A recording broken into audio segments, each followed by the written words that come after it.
और ज़मीन से जुड़ना, आई थिंक जैसा कि लोगों को गलत फहमी है कि ये गलत है। शुरू में तो मुझे कुछ पता ही नहीं था।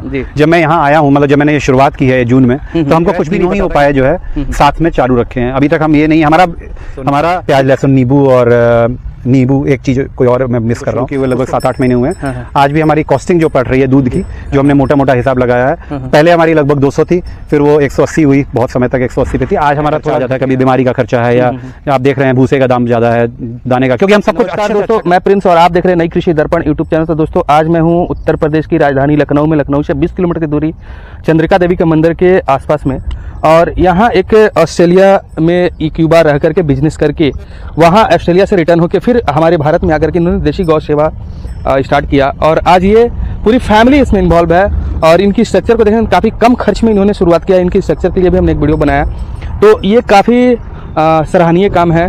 तो बहुत कुछ हम वीडियो में जानने वाले हैं, क्या प्रॉफिट होता है, नहीं होता है, किस पर्पज से इन्होंने कर रखा है, हर एक चीज़ हम वीडियो में जानने वाले हैं। तो उसके पहले मैं आप सभी से रिक्वेस्ट करूंगा कि आप हमारे चैनल पर नए हैं तो प्लीज़ आप सब्सक्राइब कर लेंगे, साथ में बेल आइकन का बटन प्रेस कर लेंगे, ताकि जब भी इस तरह का वीडियो बनाऊं तो सबसे पहले अपडेट्स आपको मिले।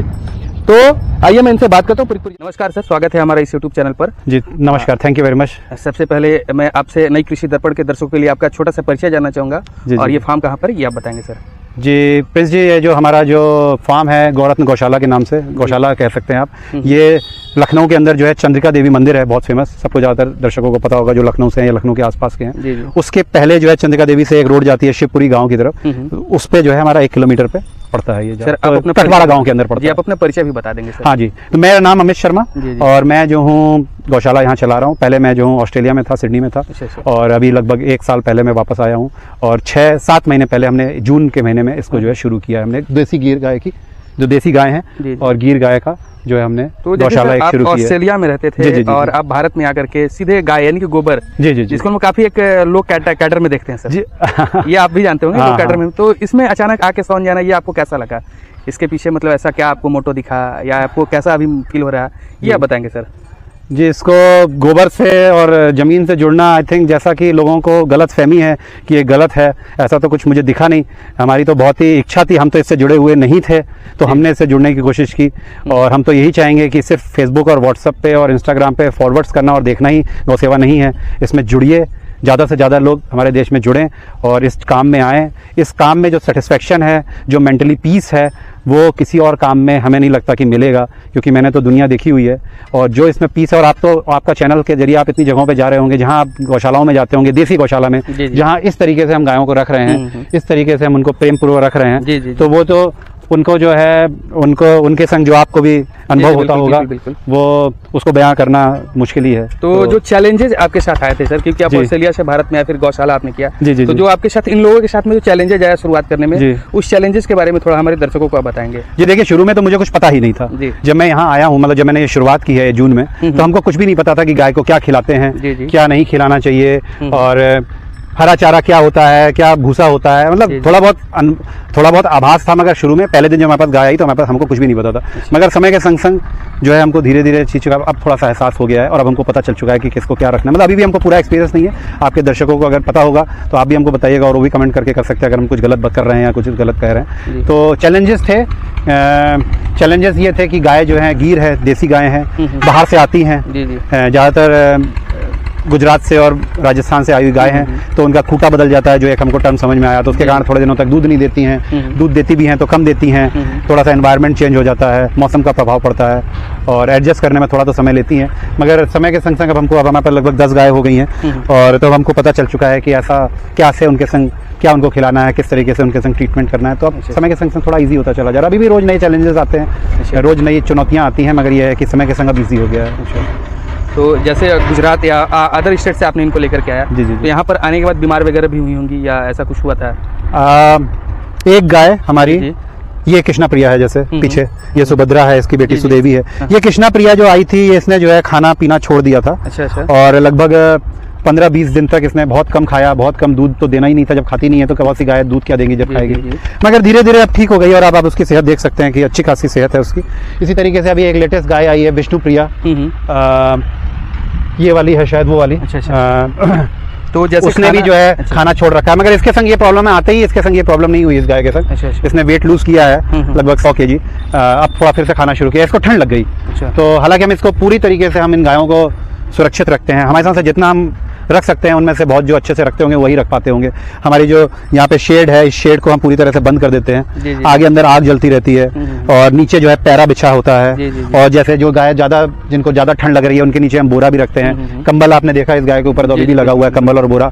सब गायों पर रात के समय में जो है ठंड के कारण कंबल होते हैं और बोरे होते हैं, तो बहुत ही प्रोटेक्टेड एनवायरनमेंट में रहती हैं। मगर हाँ, प्रॉब्लम्स तो हर नोज एक नई आती है और उसको हम धीरे धीरे। तो मेरा जो सवाल था, जैसे गाय खाना छोड़ दी जी, तो उसका कुछ आपने उपाय करने का प्रयास भी किया हो कि हाँ जल्दी से वो खाना पकड़ ले, क्योंकि नुकसान तो आपको होगा उसमें। जी। तो आपने क्या उपाय किया था उसको? देखिए, अभी तक हमने जो है तीनों ही उपाय जो है साथ में चालू रखे हैं। अभी तक हम ये नहीं, हमारा इच्छा तो यही है कि हम होम्योपैथिक और आयुर्वेद पे रहें, मगर क्योंकि अभी हमको इतना एक्सपीरियंस नहीं है तो हम जो है अभी एलोपैथी, आयुर्वेदिक और होम्योपैथिक तीनों ही दवाओं का इस्तेमाल करते हैं। तो जैसे अभी इसने खाना छोड़ दिया था, अभी इसने दोबारा से पिकअप किया है, तो इसको जो है हमने कुछ एलोपैथिक डॉक्टर से कुछ हमने ट्रीटमेंट कराया। और आज की तारीख में हम इसको, जैसे कि अभी हम जो है प्याज, लहसुन, नींबू और नींबू, एक चीज़ कोई और मैं मिस कर रहा हूँ, उसको मिला के इसका काढ़ा इसको सुबह और शाम दे रहे हैं। अभी एक दीपक जी हैं, उन्होंने एक चीज़ बताई है, नुक्स करके कुछ एक दवा है होम्योपैथिक की, उसको भी देना शुरू किया दिन में 3 बार 5-5 बूंद। तो इन सब का प्रभाव पड़ रहा है। और तो जो चीज़ें और आयुर्वेदिक चीज़ें करते हैं जो हम करते हैं, जैसे कि गाय जो दूध नहीं दे रही थी उसको शतावरी थोड़ा सा खिलाया ज़्यादा। वैसे हम बीच बीच में शतावरी देते रहते हैं, मगर उस समय उनको ज़्यादा थोड़ा खिलाया। तो इस तरीके से करने से ऐसा होता है कि चीज़ें समझ में आती हैं, गाय जो है गाय फिर से आ जाए। और फिर धीरे धीरे, जैसा हम लोग का मेन जो मकसद है वो गौ सेवा है, तो जो हमको देखते हैं ये गाय भी समझती होंगी, इतना तो समझते ही हैं सारे कि हमको जो है प्यार से रखते हैं, अच्छे से सेंसिटिव है। तो और देसी गाय हैं, देसी गाय हैं, ये आप देख रहे हैं, तो इनको सब समझ में आ जाता है। तो धीरे धीरे इनको समझ में आ जाता है कि क्या हमारा ट्रीटमेंट इनके संग, तो ये धीरे धीरे एडजस्ट हो जाती है। जैसे कि हमारी हरिप्रिया है, ये शुरू से ही बहुत सीधी है, तो इसको आप तो पूरा समझ चुकी है कि ये हमको ये लोग जो है प्रेम वश रखे हुए हैं। जी। इनको समझ में आ गया इसको, हरिप्रिया को, कि जो है ये सहला रहे हैं जो भी आप।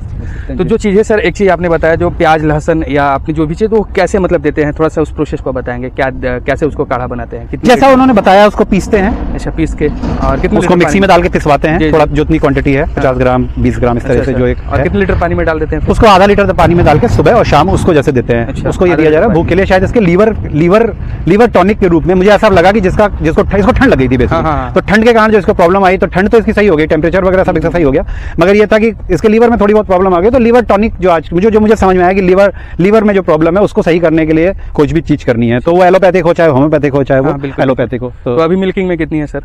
हमारी गाय जो है इस समय मिल्किंग में होंगी 10 में से 1-2 गाय जो है टोटली ड्राई हैं। एक गाय उधर जो हमारी सुरभि है, ये जो थोड़ी तगड़ी सी है, इसने अभी बच्चा दिया है, सुदामा इसके बच्चे का नाम है, सुरभि इसका नाम है। ये भागे, थोड़ी शाही है ये गाय। और बाकी लगभग 2 ये हो गई, तो 1, 3, 6-7 गाय मुझे लग रहा है कि वो मिल्किंग में। मिल्क आपका मतलब प्रोडक्शन कितना है दिन का? लगभग 40 से 45 लीटर दूध हमारे पास रोज का हो रहा है आजकल। और उस 40-45 लीटर को आप किस रेट से सेल कर देते हैं सर? जी, अभी जो रेट है हमारा वो 110 रुपए के आसपास है। जी, 110 और 110 रुपए सेल करते हैं। तो प्रोडक्शन कॉस्ट कितना आता है? क्या 110 से कम आता है, 110 से ज्यादा? नहीं, आज भी हमारा, क्योंकि अभी हमको शुरू किए हुए लगभग 7-8 महीने हुए हैं, आज भी हमारी कॉस्टिंग जो पड़ रही है दूध की, जो हमने मोटा मोटा हिसाब लगाया है, पहले हमारी लगभग 200 थी, फिर वो 180 हुई, बहुत समय तक 180 पे थी। आज हमारा थोड़ा घट गया है, किसे जो है हमारा घट के आज की तारीख में हमारे होगा लगभग 160-150 रुपए। अभी भी हमारा प्रोडक्शन कॉस्ट आती है लीटर। तो ये स्टेबिलिटी मतलब कब तक आपको आने की उम्मीद है कि ये स्टेबल हो जाएगा? देखिए, जैसा मैं बोला कि 50-60 रुपए का नुकसान है हर दूध पे, अगर वैसे देखा जाए। हालांकि वैसे तो हमारा गौ सेवा का उद्देश्य है, और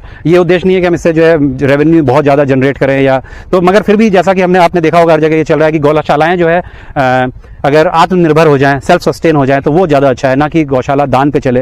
तो उस हिसाब से हमें लगता है कि अभी 40 लीटर दूध है, अगर हमारा 80 लीटर दूध हो जाता है धीरे धीरे, तो जो है हमारी शायद गौशाला के जो प्रोडक्शन जो कॉस्ट है वो और लो हो जाएगी। और उसके बाद जो है हम थोड़ा सा हम थोड़ा सा सस्टेन हो सकते हैं, सस्टेन आत्मनिर्भर हो जाएंगे। और फिर हमको जो हमको बर्डन पड़ रहा है, बर्डन के कारण हमको जो है थोड़ा सा प्रेशर में हम रहते हैं कि बहुत खर्चे हो रहे हैं, हर रोज एक नया खर्चा आ जाता है। कभी बीमारी का खर्चा है, या आप देख रहे हैं भूसे का दाम ज्यादा है, दाने का, क्योंकि हम सब कुछ अच्छे से अच्छा करने की कोशिश कर रहे हैं। ऐसा नहीं है कि सिर्फ जो है हम गाय को खिला के दूध निकालना है, हमारा मेन मकसद ये गाय को अच्छे से खिलाना है। ऑर्गेनिक हरा चारा हमारा ऑर्गेनिक है, बाकी भी हम कोशिश करते हैं ज्यादा से ज्यादा ऑर्गेनिक सोर्स कर सकें, तो उसमें तो खर्चे होंगे और उसी हिसाब से प्रोडक्शन हमारा। थोड़ा सा हम फीड मैनेजमेंट के बारे में बात करेंगे सर। तो फीड में आप इनको क्या देते हैं ताकि ये बेहतर से बेहतर प्रोडक्शन करे? जी ये हमारी जो है राधा प्रिया है जी जी। और इसको जो है ये पसंद है कि इसको कडल किया जाए, इसको जो है सहलाया जाए। तो वैसे ही इसके सींग बहुत बड़े बड़े हैं और बहुत डर लगता है लोगों को, मगर ये है बहुत सीधी। इसको जो है बस ये चाहती है कि इसको करते रहें। जी जो फीड जो है, फीड देखिए, फीड जो है हम जैसा जनरली सब लोग देते हैं वही हम भी दे रहे हैं। एक तो भूसा देते हैं जो सबके जनरली जो यूपी में है, और तो कुछ है नहीं यहाँ पे भूसे के हिसाब से। तो एक भूसा है जो ड्राई फूड हो गया या ड्राई जो दाना हो गया, ड्राई फीड हो गया। उसके अलावा हम जो है जब हरा चारा होता है, अभी तो हमारे पास हरा चारा है, तो हरा चारा देते हैं। और देखिए आप हमारे यहाँ लगा हुआ है, इस समय बरसीन लगी हुई है, सरसों लगी हुई है, इस तरीके से हरा चारा दे रहे हैं। और जब हरा चारा नहीं होता है तो हम साइलेज लेते हैं और साइलेज देते हैं। और इसके अलावा हम जो है पशु आहार देते हैं। कितनी क्वांटिटी होती है पशु आहार? पशु आहार लगभग हम जो है 3 किलो 3.5 किलो सुबह देते हैं एक गाय को, और 3-3.5 किलो शाम को देते हैं। और ये पशु आहार हम खुद अपना पर्सनली, पहले हमने बहुत सारे अलग अलग तरीके से किए, इस समय हम किसी से बनवा करके उससे लेकर के हम उनसे बनवाते हैं और उनसे लेकर कैल्शियम मिनरल वगैरह भी देते हैं। जी हाँ, मिनरल मिक्सचर हम रोज दे रहे हैं। कितनी मात्रा पे? लगभग 50-60 ग्राम लगभग रोज दे रहे हैं। उसके अलावा सर क्या डिवॉर्मिंग वगैरह का शेड्यूल भी आप फॉलो करते हैं? डिवॉर्मिंग कुछ गायों को हम बीच बीच में करते हैं, मगर ऐसा जो 3 महीने का बताया जाता है कि 3 महीने में करना, वो हमने अभी तक नहीं फॉलो किया है। क्योंकि हमारी गाय, जो मुझे समझ में आया, अगर आपको पता है दूसरा चीज या किसी को दर्शक को पता है तो बताइए, हमारी गाय जो है नीम की पत्तियां ऑलमोस्ट रोज खा रही है। तो ये नेचुरल डिवॉर्मिंग तो नीम की पत्तियां जब खा रही है तो मुझे ऐसा लगता है कि फिर हमको डिवॉर्मिंग के लिए वो देने की जरूरत है। हमारे बच्चे भी खा रहे हैं और ये भी खा रही है। हम रोज नीम की पत्ता कितना आप देते हैं सर? कुछ लोग कहते हैं गाय नीम की पत्ती खाती नहीं है, मगर हमारी गायों को पता नहीं क्या है कि वो नीम की पत्ती जितनी भी दे दो तो खा लेती हैं। तो हम बहुत ज्यादा, तो जितना आप समझ लीजिए इतनी नीम की पत्तियां लाके डाल देते हैं। और ये सारी गाय जो है, तो महीने में कितनी बार देते हैं नीम की पत्ती? लगभग हर दूसरे दिन तो हम देते ही देते हैं, या कभी कभी ऐसा भी होता है कि रोज देते हैं। डिवॉर्मिंग की कोई जरूरत नहीं है सर। जी। तो हिटिंग में कभी प्रॉब्लम हुई है या हिट में आई नहीं है आपकी अभी तक? अभी हमारा उस स्टेज पे नहीं है, अभी हमारा शुरुआत है। तो आगे का उसके बारे में प्लान है इसका सर? देखिए हमने एक जो है माधव करके, हमारा जो ये इधर माधव प्रिया गाय है, हम राजस्थान से लाए थे। जी। तो वो उसका जो बछड़ा है माधव, वो बहुत ही अच्छा लग रहा है हमको, और जिससे हम लेके आए थे उन्होंने भी बताया, तो उसको जो है हम तैयार करने की सोच रहे हैं बुल के रूप में। और उसके बीच में हमारे मित्र लोग हैं, उनके एक विकास जी हैं, उनके पास है एक बुल, और यहाँ पे कुसाईगंज में भी जो। तो आपका जो सर आगे का जो प्लान है, क्या ब्रीडिंग का प्लान है या सिर्फ मिल्क प्रोडक्शन या और भी कुछ प्रोडक्शन आप करना चाहेंगे? देखिए ब्रीडिंग तो गौशाला अगर हम करेंगे तो ब्रीडिंग का क्या है, गाय को अगर हमको बढ़ाना है और अच्छे से करना है तो हमको तो ब्रीडिंग तो करनी ही पड़ेगी। सिर्फ ये तो है नहीं कि गौसेवा है तो गौसेवा में हम ये तो कर नहीं सकते कि बच्चों को हटा दें और ऐसा कर दें, तो ऐसा तो नहीं है। तो ब्रीडिंग तो होगी।